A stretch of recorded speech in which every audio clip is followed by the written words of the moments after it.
Now, what I'm worried about in America, I'm sure you've seen some of the crazy numbers, right? The statistics show that right now 70% of young Americans claim that they would vote for a socialist. There's another from Gallup that says 58% of young Americans want socialism over capitalism. If you ask most young people, they don't know that communist China has killed more people than Nazi Germany. They do not know the difference between maybe a social democracy in Europe that we see today, like in Denmark, versus actual But socialism, which is seizing the means of it's not production. Denmark. It's not anymore. They changed. They changed like 10 years ago. Yeah, Yeah. exactly. And if you ask most young people today, unfortunately, they say, "Yeah, I'm a socialist. I want to make us like Denmark."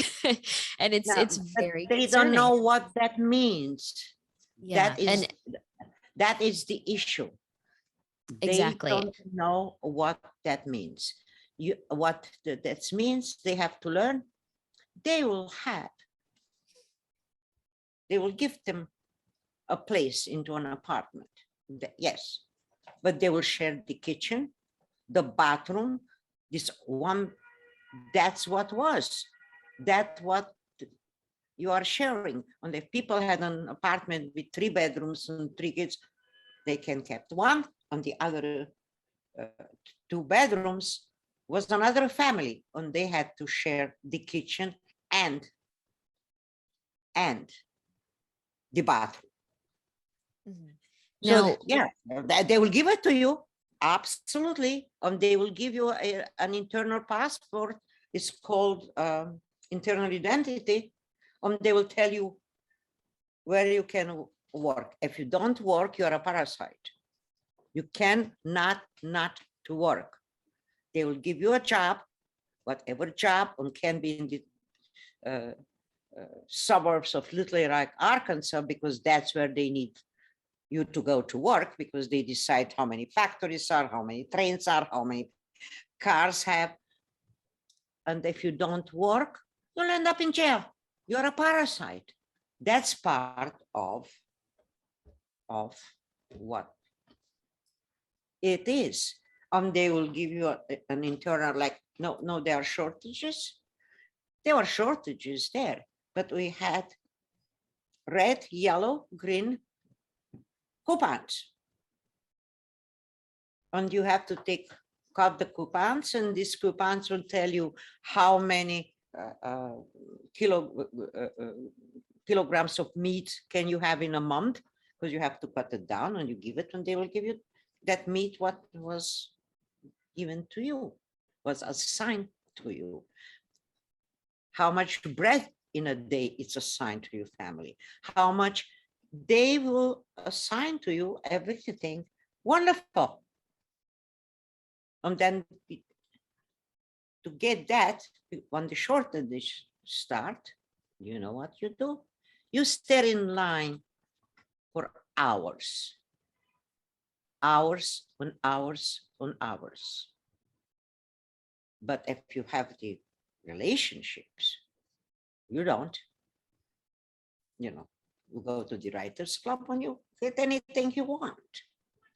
I remember being in, again with my husband for a second time, and was a shortage of coffee, but you could buy it at the dollar store if you have dollars, but it was illegal to have dollars. If you have dollars, well, it's illegal. It was illegal to have gold coins. It was illegal. So who had dollars? The upper echelon. The upper echelon. If you think that here it's rich and poor, they were there who became rich, and everybody else was poor. They now will I'm give you curious about this. Similar to what we've heard from other people, is this idea that you really couldn't move up in society. You couldn't get access, like you said, to resources or to the dollars unless you were a member of the party. Was that the case in your country?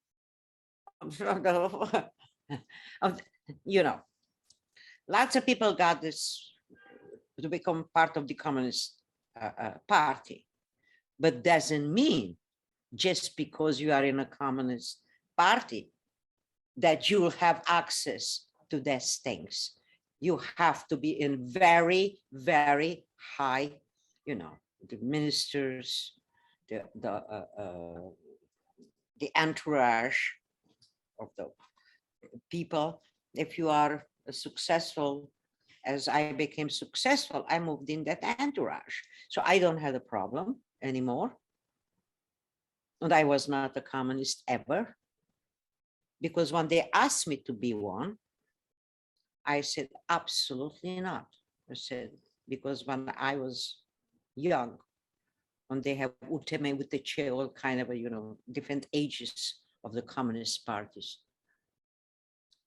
you don't wanted me. Now you ask me because I'm a well-known identity, that people knows me, they know my name, they know who I am, I played in movies or whatever. I published. What you? No, I don't. I refused. But what was good having that, what scares me here the most, is the CIA and the FBI. That's the Oh, scariest thing. really? And why is that? Look what they did. Nothing happened to them. You know, you like Trump or you don't like Trump. You know, I don't like his personality. That's a different issue, but he's not my friend. He's not my husband. He's not my dinner parties, you know, but he was a good president in my view. But as a personality, no, absolutely. I think he walks with wet sacks all the time. You know, he's put his foot in his mouth. So, but if you had the relations on the entrance to the higher level, and anything as they did to me, they took my passport away. They say I will defect.